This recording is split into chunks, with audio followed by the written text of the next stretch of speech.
Fala pessoal, tudo bem? Seja bem-vindo a mais um vídeo do nosso canal do YouTube. Hoje a gente vai falar sobre o SVB que quebrou, o Silicon Valley Bank, né?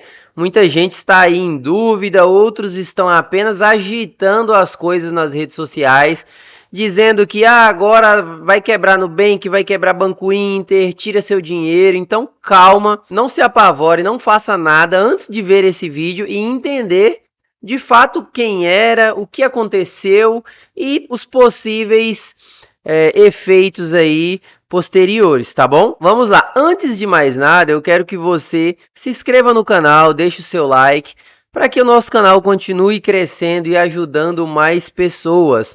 O nosso objetivo aqui é trazer conteúdos de forma dinâmica, prática, como eu gosto de dizer, bem mastigado para você entender. Quem era o Silicon Valley Bank? Foi fundado em 1983, o SVB, né, se especializou em serviços bancários para startups de tecnologias. Isso mesmo, ele criou esse hábito de investir, de aplicar seu capital nas startups de tecnologia, tá bom? Então vamos lá. O que a gente consegue perceber é que nessa semana, né, o Silicon Valley Bank, o SVB, está enfrentando uma súbita corrida aos bancos, a uma crise de capital. Entrou em colapso na manhã de sexta-feira, dia 10, e foi adquirido por reguladores federais. Foi a maior quebra de um banco dos Estados Unidos desde o Washington Mutual,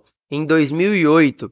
Então, provavelmente você já ouviu falar da crise ali de 2008, né? Essa foi a maior quebra desde essa crise, desse acontecido em 2008. O que chama a atenção é que o Silicon Valley Bank está entre os 20 maiores bancos dos Estados Unidos. Ele está aqui do lado ali compartilhando o ranking com grandes bancos, American Express e assim outros também. Ele está ali em torno do 18º maior banco. Agora, eu quero que você entenda o seguinte, esse vídeo ele traz algumas informações, né, do que de fato aconteceu e, por outro lado, também alguns pontos de vistas pessoais, alguns pontos que eu vou levantar aqui como possível causa e efeito dessa quebra. Dias antes do SVB, né, acontecer tudo isso, houve um anunciado ali de que um outro banco dos Estados Unidos havia perdido muito dinheiro com o que chamamos de marcação a mercado. O que é a marcação a mercado? A marcação a mercado basicamente aconteceu, né, e acontece quando você tem um título público e esse título público ele é negociado a, por exemplo, ele é um vencimento em 10 anos para 15% de rentabilidade. Em seguida, a taxa de juros sobe, tá? E aí você tem surgem, né, novos títulos sendo negociado a, um exemplo, IPCA mais 20%. Então, uma rentabilidade maior, o que faz com que o seu título que você comprou, ele acabe perdendo o valor. Não quer dizer que você não vai receber o que foi combinado. Você vai receber na data combinada o que foi combinado. Porém, caso você precise vender antes, você sofre do que a gente chama de marcação a mercado. Esse título passa a valer menos, como se fosse a ação de uma empresa. Ela caiu e começou a valer menos. É bem isso na prática. Então, por isso que a taxa de juros, quando ela sobe ou permanece alta por muito tempo, acaba sendo não muito interessante, principalmente para os grandes, né, investidores desses títulos. Temos uma informação de que em 2022, em janeiro de 2022, a taxa de juros dos Estados Unidos estava em 0, alguma coisa por cento, 0,25 se eu não me engano. E agora em janeiro, né, de 2023, esse ano aí, esse trimestre, está acima de 4%, né, com perspectivas de talvez subir ou permanecer assim. Então faz com que essa marcação a mercado gere um certo transtorno. E esse primeiro banco, que perdeu muito dinheiro com essa marcação a mercado, ele acabou quebrando e anunciando que faliu, né, declarando ali a sua falência no mesmo dia em que o Silicon Valley Bank registrou um prejuízo de aproximadamente 18 bilhões devido a essa marcação a mercado. Porém, a SVB tinha-se, né, como estratégia para se refinanciar através de uso das suas próprias ações. Ela pegaria ali, injetaria mais ações no mercado, na bolsa, né? E aí, consequentemente, ganharia novos sócios, né? Diluiria mais seu patrimônio, sua empresa, de forma a captar esse dinheiro e suprir o seu prejuízo sem precisar recorrer a outras coisas. Então, seria a forma mais prática, né, a estratégia mais assertiva de se refinanciar e diluir esse prejuízo. E é o que ela faria. Porém, eu vou chamar de triste coincidência, aconteceu o que ninguém gostaria que acontecesse, que chamamos de corrida dos bancos, corrida bancária. Basicamente, um banco ele tem crédito baseado na confiança, certo? Existe uma métrica que diz que para cada R$ 100 que o banco emprestar, ele precisa ter 10%, por exemplo, apenas em caixa. Então, se eu vou emprestar R$ 100, né, de crédito para as pessoas, eu preciso basicamente ter ali em torno de R$ 10 no caixa. O que significa que se todas as pessoas da minha cidade ou da sua cidade resolverem ir ao banco sacar o nosso dinheiro, que está lá na nossa conta corrente, ele não vai ter todo esse capital para nos entregar. E aí vai gerar uma corrida bancária, fazendo com que esse banco entre em colapso e quebre, né? Declare falência, porque ele não vai ter todo esse dinheiro. Lembra dos 10%? O banco vai ter algo aproximadamente ali em torno de 10% do que ele tem de giro na mão das pessoas. Então, olha que triste, por que eu chamo de triste coincidência? O primeiro banco anunciou falência um dia antes da Silicon Valley Bank, né, o SVB, ter declarado prejuízo de aproximadamente 18 bilhões de dólares, tá? E aí fez com que as pessoas perdessem a confiança. Imagine que a gente que está aqui no Brasil, eu recebi no meu Instagram, por exemplo, pessoas falando, nossa, eu devo tirar meu dinheiro da Nubank na segunda-feira e tal, vai louco. Por quê? Porque a pessoa tem aversão à perda, ela não quer perder, ela não quer sair no prejuízo. Então, o que aconteceu? As pessoas, né, ali, os correntistas do SVB, começou a falar, esse aqui também vai quebrar. Então, eu vou correr lá e resgatar todo o meu dinheiro. Aí transformou esse prejuízo aí de 18 bilhões em um rombo de acima de 40 bilhões, consequentemente fazendo com que ele não conseguisse mais gerir toda a situação. Então, aconteceu a infelicidade de SVB entrar em colapso aí, declarando a sua falência, né? Já que ele não conseguiria suprir todo esse prejuízo. Existe, por outro lado, o FDIC, né? FDIC, que é basicamente o FGC, Fundo Garantidor de Crédito aqui do Brasil, né? O FDIC, o FDIC, normalmente vende os ativos de um banco falido para outros bancos, usando esses recursos para quê? Para reembolsar os depositantes cujos fundos não foram seguros, não foram segurados. Então, é isso que o FDIC vai fazer para suprir ali quem tem os seus investimentos assegurados.